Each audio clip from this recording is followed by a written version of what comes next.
Mga kababol, siyempre ang aking body builds. Tayo ay ating nagpapa-implement ang ating curfew dito sa may Tansa, Cavite. So siyempre ang inyong PNP Maritime Group ay nagpapatrolya. Anong may advice natin doon sa ating mga kabataan, mga ganitong oras curfew na? Dapat tayo nasa loob na ng bahay, iwasan na yung magiinom sa labas at iwasan din yung manggugulo. Kung kayo ay nakainom na, ay dapat nasa loob na ng bahay. Yun lang po.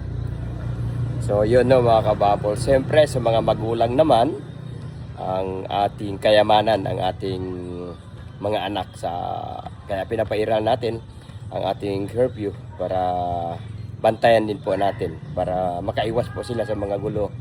At gusto natin ng ating mga anak ay hindi po mapupunta sa maling landas. So kami po ang inyong PNP Maritime Group, sa lupa, manot, sa karagatan ay walang iwanan. By land and sea, we overcome.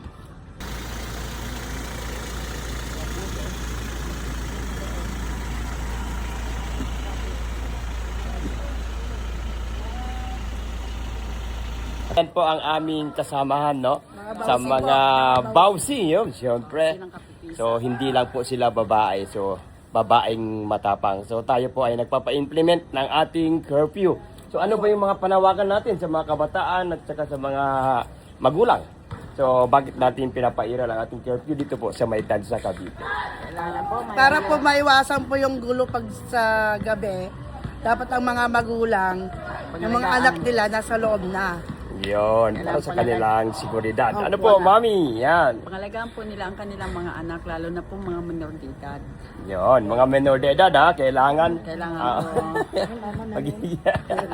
So, yan. Baka sumigat. So, yan no.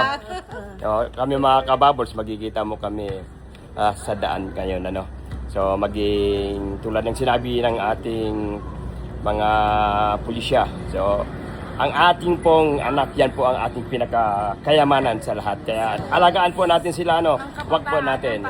Yes, so dapat pag-asa po ng bayan, ano, baka mapupunta sila sa mga maling landas. So yun ang dating natutukan. Mula sa baybayin ng Tansa, tuwing gabi nag-artupad ng curfew para sa kaligtasan ng kabataan. Sa bawat sulok, kami ang inyong katuwang. Maritime Police laging nasa pampang at lupa. Si kababos, hindi magkukulang.